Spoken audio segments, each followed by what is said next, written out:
2019년 8월 29일 국정농단 사건에 대한 대법원 판결이 있었습니다. 박근혜, 이재용, 최순실에 대한 최종 심판결이었는데 결과적으로는 다 파기환송이 된 거죠. 파기환송된 이유는 박근혜 같은 경우는 이제 뇌물죄하고 다른 죄를 분리했어야 되는데 분리 안 했기 때문에 법을 위반해서 파기환송되는 거고, 이재용은 그 논란이 많이 됐던 말 관련된 뇌물 공유액이 늘어나는 방식으로 파기환송되는 거고, 뭐 최순실도 결국은 같은 맥락이 되죠. 어쨌든 전체적으로 지금 대법원의 판결은 전체적으로 그동안의 국정농단 자체는 다 인정하고, 또한 지금 논란이 됐었던 이재용의 뇌물, 왜냐하면 이건 뭐 집행유예 부분에 대한 부분이니까 크게 우리가 예측한 바와는 뭐 크게 차이가 없는 것 같습니다. 다만 이제 지금 제가 하나 주목해보고 싶은 것은, 그동안 계속 이제 국정농단 수사를 할 때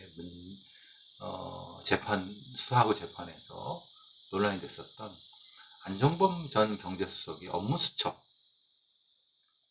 대한 부분입니다. 사실 그동안 우리의 그 재판, 사법부는 간접 증거에 대한 증거 능력 부분, 전문 법칙이라고 하죠. 에 대해서 사실 이제 엄격하게 다루지 않고, 사실 여러 가지 면에서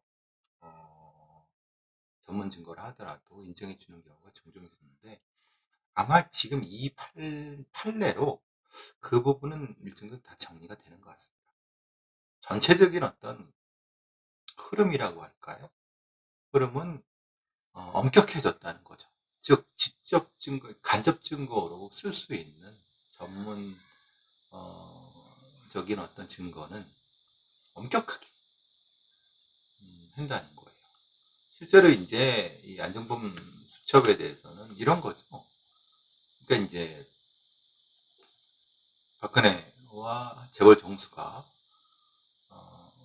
어떤 비공 면담을 한다면, 뭐 독대를 한 다음에 그것을 안종범한테 불러주고, 그 불러준 거를 안종범이 적고 업무 수첩에 적었고, 그런데 그것 자체가 1심 뭐 인정된 것은 뭐냐면은, 충분히 이제 어떤 형태의 그 증거 능력이 있다.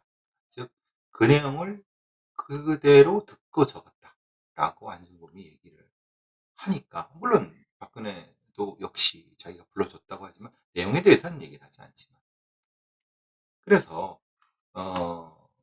1심에서는 그런 거죠. 그 안종범의 진술과 박근혜와 이재용 사이에 있었던 내용들을 연결해 봤을 때 증거 능력과 증거 가치를 다 가진다라고 판결을 했었지만은, 결국은 근데 만약에 이렇게 한다고 하면은, 실제로 박근혜가 자기가 이재용하고 이런저런 얘기를 하다가 혹시 오해했거나 아니면은 사실은 착각했거나 이런 부분을 불러줬다고 해도 그것이 그냥 인정이 된다면 큰 문제가 될 수 있다는 거죠.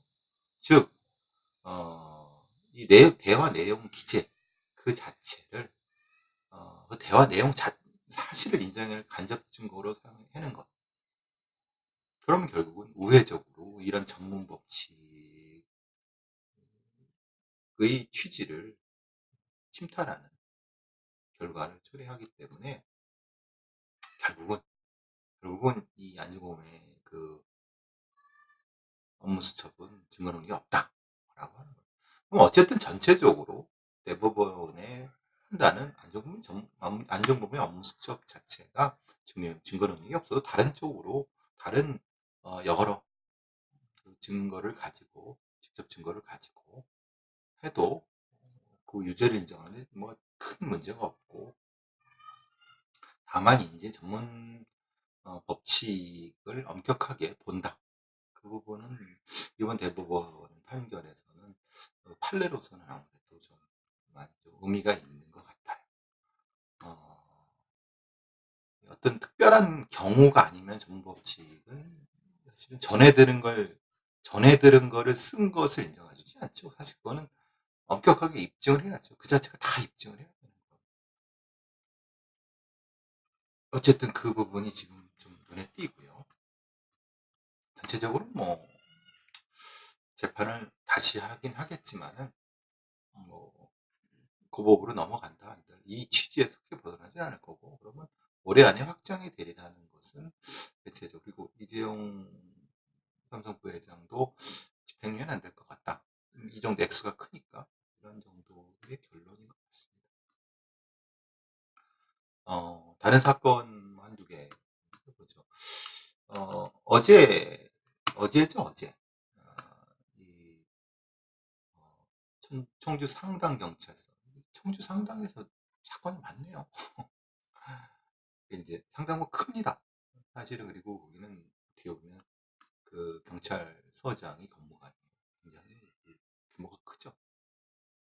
어쨌든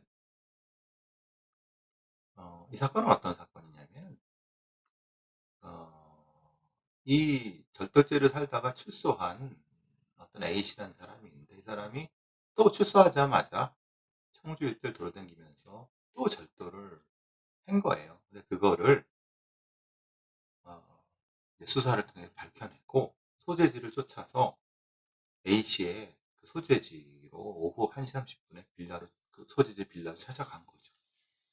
근데 그걸 눈치채고 이 범인이 옥상으로 도망가서 이제 대치를 한 거예요. 근데 제가 이전에도 말씀드렸지만은, 마약범이건 아니면은 어떤 범죄자건 집 안에서 체포하는 것은 상당히 위험 부담이 있다. 어떤 위험 부담이냐면 자해를 할 수도 있고, 인질극이 벌어질 수도 있고, 여러, 그리고 이것처럼 대치하다가 문제가 될 수도 있기 때문에, 어, 가능하면은 집 안에 있는 범인을 문을 따고 들어가서 하는. 물론 그거는 뭐 경찰 특공대라든가 이런 특별한 무력 장비를 가지고 있는 경우는 다릅니다. 그거는 그 상태라든가 이런 상태라면 당연히 그런 작전에 의해서 들어갈 수 있지만, 그렇지 않고 일반 경찰이 문을 따고 집 안에 들어가는 과정에서 상당히 그 경찰도 다칠 수 있고 범인도 다칠 수 있어요. 그래서 가능하면은 나오게 해갖고, 예를 들면 뭐, 그래서 이제 그런 장면을 많이 보시죠. 뭐 배달 왔다는 등, 가스 검침하러 왔다는 등 그런 거예요. 신창원 그때도 이제 가스 검침원으로 해갖고 어, 밖으로 나오게 하면서 거기서 검거하게 하는 이런 방식을 택했어야 되는데, 지금 이 형사상당경찰서는 왜 그랬는지 모르겠어요. 물론 본인들이 이제 본인들도 열심히 해서 형사팀에서 조용히 몰래 들어가서 잡으려고 했을 것 같지만은, 그리고 그런 과정에서 이제 본인 집이니까 뭐 감시 장비 바깥에 CCTV 이런 걸 통해서 누가 오면 도망가는 그런 도주를 했을 수도 있거든요. 그럼 적어도 그런 부분에 대한 예측은 있어야 되는 거 아닌가요?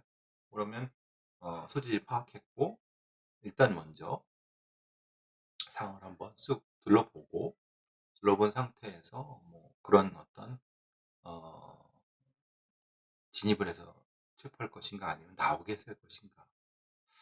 근데 이미 이제 눈치를 채버렸으니까 지상 에어매트 설치하고 막 그건 이미 늦었어요. 왜냐하면 이미 옥상에 올라가서 뭐 흉기 들고 뭐 대치하고 자해할 때 그럼 어떻게 하겠습니까? 우리는 그 방법이 없어요. 왜? 경찰 특공대라든가 뭐 미국 같은 경우 보시면은 경찰 특공대 같은 애들이 들어가서 저격수 배치해갖고 바로 그냥 쏴 버리거나, 쏜다는 게 죽인다는 것이 아니라 쏴 갖고 무력화시킨 다음에 체포하는 거나, 이런 그런 작전을 에 대한 기본적인 매뉴얼 자체가 없는 거죠. 어 그러니까 이 19 시간 동안 무슨 고생입니까, 형사들. 안 그렇습니까? 아니 뭐 이런 범죄자 때문에 19 시간 대치하면 그 주변의 주민들 불편하고, 또 그런 과정에서 또 제2 차, 3 차의 사고가 생길 수 있고 희생자가 생길 수 있지 않습니까? 그러니까 만약에 이런 형태, 애초에 이런 인제 대치 상황을 만들면 안 되고, 지금 대치 상황이었는데 뭘 했겠습니까? 흔히만 네고시에이터라고 하는 미스크 요원이 가서 또 설득을 했겠죠. 이게 설득이 통합니까? 설득이 통한다고 생각해서 한 거겠죠. 근데 이거는 이런 상태라고 하면은 다리를 쏘고 아니면 이런 형태를 끌어내야 되는 거죠. 근데 우리는 거기에 대한 책임을 지려고 그러지 않죠. 경찰 수뇌부라든가. 그러니까 되도록이면 그냥 "조용히 내려오게 해라." 그게 결국은 그 일선 경찰들이 그 개고생하는 거는 그냥 아무것도 아닌 거죠. 개고생은 그냥 하는 거고, 그 빠른 시간 안에 무엇인가를 처리할 생각을 안 하고 그럴 수 있는 시스템을 만들 생각을 안 하고. 다시 말씀드리면 이거 19 시간 갔다는 것 자체는 이거는 당연히 누군가는 책임을 져야 되는 거예요. 근데 전혀 책임 안 져요. 그 주민들의 불편이나 경찰들 개고생한 거, 뭐 정확한 거는 현장 지휘관이 빌라 안에 있다, 상황을 봤다, 끌어내서 잡자. 그런데 그렇지 않을 상황, 뭐 범인 CCTV를 확인해 갖고 옥상으로 도망갔다, 이런 상황이라고 하면은 상황에 따라서는 무기 사용 권한 주고, 무기 사용, 근데 무기 사용 권한을 줘도 무기가 변변치가 않아요. 38 뭐 투투 34 뭐 명중률 별로 안 되는 거. 몸을 해결하다가 경찰 다치면 그러면 바로 경찰 특공대를 바로 동원해 갖고 어 비살상 무기, 검은총탄 같은 걸로 제압을 하고, 만약에 그래서 문제가 생겼을 때는 면책하는. 거기서 쐈다가 죽었어도 이 방아쇠를 당긴 사람, 그리고 그 명령을 내린 사람에 대한 면책. 이건 작전성 어쩔 수 없다. 이런 아주 치밀하고 이 상황에 맞는 매뉴얼이 있어야 되는 거 아니겠습니까?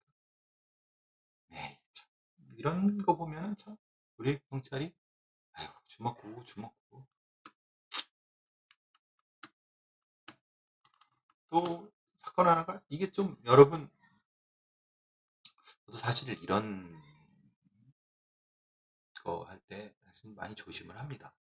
왜냐하면 미국에서 인제 어느 뭐 고등학생이나 아니면 어떤 범인이, 외로운 늑대 범인이 압력밥솥 폭탄을 만든다든가 파이프 폭탄 만드는, 그래서 미국의 어디서 뭐 혼자 테러를 한다.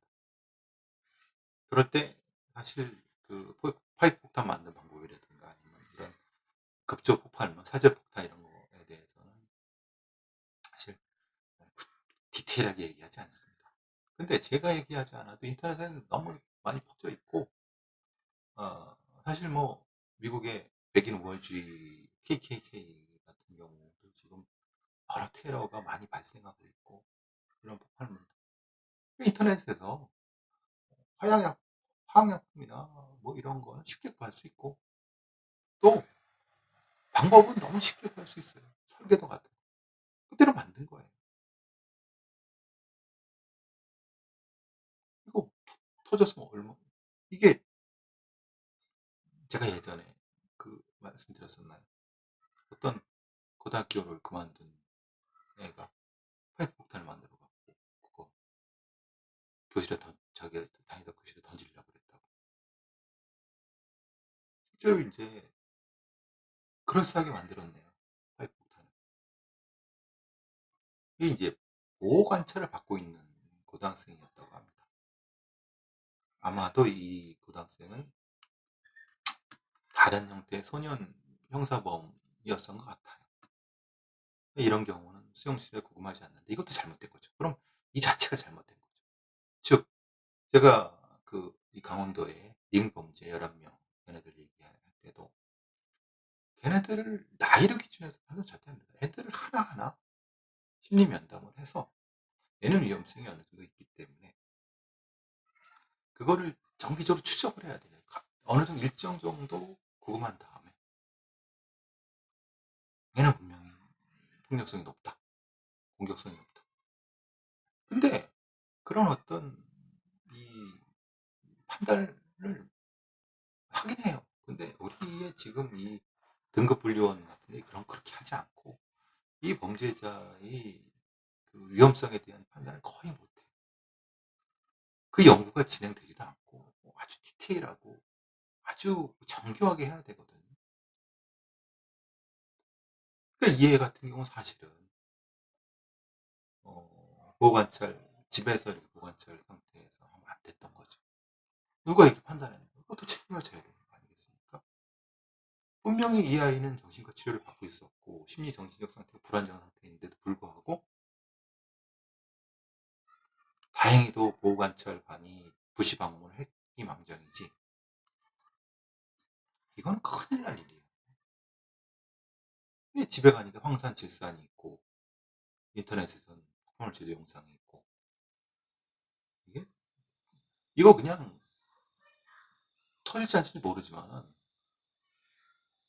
그냥 갖다가 어디 유치원 같은 데 던졌다고 생각해 보세요. 파이폭탄 안에는 아시다시피 철심이라 못 이런 거 진짜 급조 폭발물이에요. 엄청나게 살상돼요. 수십 명 죽을 수도 있어요. 근데 희한하게 이제 법무부에서 보호관찰 청소년에 대해서 정기적인 복약 지도, 의료기관 사회 지지망 활용 관리를 하는데 얘들을 어떻게 할 거냐 말이에요. 보호관찰관이 이렇게 부시한다 하더라도 영리한 애들은 이제 영악한 애들은 그거 다 감추겠죠. 너무 이 방비망이 허술해요. 제가 말씀드린 이런 애들이 이제 시작이에요. 이런 아까 강원도 링 범죄자 애들도 마찬가지지만 시작이에요. 제대로 치밀하게 대비하지 않으면 반드시 우리 사회가 대가를 치르게 됩니다. 큰 대가를 치르게 됩니다. 아마 지금 문제는 이제 이렇게 된 애를 이제 어떻게 할 거냐 말이에요.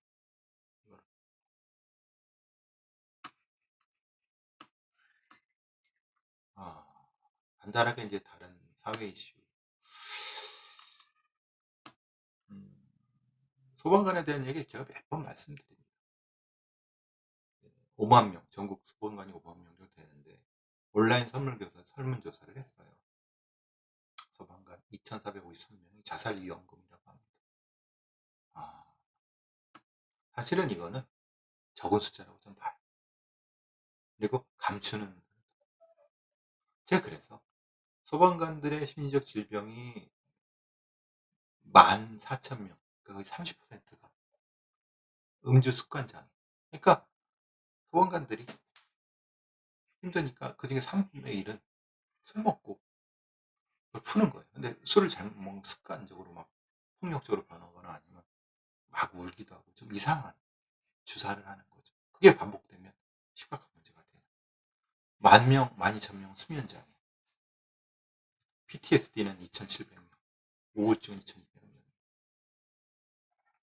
아까 말씀드린 건 그만큼 소방관들이 굉장히 위험에 처해 있어요. 겉으로 멀쩡해 보이고 강해 보이지만 소방관들 몸 좋고 그렇잖아요. 뭐 터미네이터 해갖고 막 세계 소방관 보디빌딩 대회 나고 막 그러잖아요. 근데 그런 거 사실은 심리적으로 봐서 위험한 거. 그러니까 심리적인 건 심리적으로 치료를 해야 되죠. 근데 심리적인 걸 치료 안 하고 육체적인 걸로 나간다는 것은 사실은 긍정적인 면보다는 부정적인 면이 더 많습니다. 제가 그래서 이거는 소방 관련된 병원이 꼭 있어야 된다. 심리치료병원. 우리나라 같은 이 규모라고 하면 당연히 권역별로 하나씩 그러면 최소한 5개는 있어야 되는 거고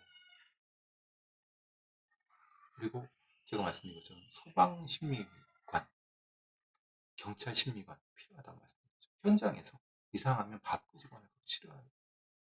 끄집어내서 치료하기 전에 사실은 애초에 우리 소방관들의 심리 상태, 애초에 그 업무 매뉴얼이라든가 아니면 그 장비 같은 것도 개선해 주고 정기적인 휴식 기간을 보장해 줘야 되는데 그냥 다 몸으로 때우잖아요.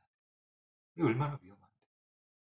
자살위험금이 5만 명 중에 2,453명이라는 게 최소한 가장 적은 거잖아요. 소방관들이 아프면 우리 사회가 아파지는 거죠. 불날 때 불 끌 사람이 없는 거예요. 극한 놈들 맨날 월급 세비 뭐 억대를 받아도 지금 이런 생각 안 하죠. 왜냐면 지놈들 사는 데는 지 연놈들 사는 데는 좋은 데 사니까 불 안 나죠. 그 사회의 안전 척도는 소방관과 경찰관 그리고 이 교도관 처우가 얼마나 되는지를 알아보면 금방 알 수 있습니다. 마지막으로 계속 요번에 이제 요즘 뭐 조국 후보자 뭐 논문 얘기 나오고 그러는데 제가 이제 뭐 이런 범죄 얘기하면서도 항상 이런 얘기 하는데 저는 언젠가부터 음, 그 학자로서 논문 학회지에 논문 내는 걸 포기했어요. 왜? 제가 늘 말씀드렸죠. 제가 이제 팟캐스트 들은 분들은 왜 그러는지는 다 아시겠지만 논문 질보다 양을 중시해요. 학진 그리고 등재지의 몇 건, 후보지의 몇 건. 그러다 보니까 어떻게 되냐면 이 아는 놈들끼리 짬짬이를 해요. 그러니까 사실 조국 후보자 관련된 부분에서 그런 얘기가 나온 거죠. 실제로 그런지는 어떤지 모르겠지만 이제 그 학회가 구성이 돼요. 학회 구성이 되면 학회가 뭐 예를 들면은 뭐 역사학회라고 하면 아니면 무슨 뭐 경제학회 예를 들면 지금 학회가 아니라 그냥 무슨 학회라고 치죠. 거기에 기득권을 가진 사람들이 교수 이런 사람들 있잖아요. 거기에 또 뭐 지도학생들 쭉 있으면 서로 내 논문은 제가 평가해주고 제 논문은 내가 평가해주고 그래서 삼가구를 해요. 그러니까 대충 서로 짬짬이 해갖고 서로 등재시켜줘. 질은 상관없어요. 양. 그러니까 이게 참 갑갑하죠. 그런 논문이 무슨 의미가 있겠습니까? 쓰레기 논문들이지. 우리 사회는 교수가 업적 받아갖고 어느 다른데 교수가 되려고 해도 기존 몇 편이 있어야 되고 그것도 이제 뭐 어느 그 외국 학술지 어느 급 이런 것들도 제가 늘 말씀드려요. 치열하게 토론을 안 해요. 치열하게 서로 까고 비판하고 이런 거 없어요. 그냥 대충 지들끼리 참 나쁜 잘못된 문화죠. 그러니까 결국은 한국연구재단의 학회 학술지 평가 제도 개혁이 필요하고 대학도 논문 편수, 논문 몇 편 썼냐로 연구자, 교육자를 평가 잘못됐죠. 진짜 의미 있는 논문 하나가 진짜 필요한데 그래야지 학술인데 그건 사실 제가 그래서 우리나라에 그 간행되는 한국연구재단에 있는 뭐 어느 분야의 그 연구 딱 보면은 이 새끼 또 어디서 짜집기 했구나. 어디서 또 베꼈구나. 자기 복제했구나. 그 냄새가 너무 풀풀 나갖고 보기도 싫어요. 아예 저는 포기를 했는데 참 답답하죠. 그 우리 사회가 젖먹고 있는 거죠. 무너지고 있는 거죠. 거기다가 이제 뭐 지금 조국 후보자 얘기된 것처럼 논문 제일 저자 뭐 말해 뭐 하겠습니까? 어쨌든 우리 사회가 제대로 살려고 하면 배운 놈들부터 정신을 차려야 되는데 그러지 못하고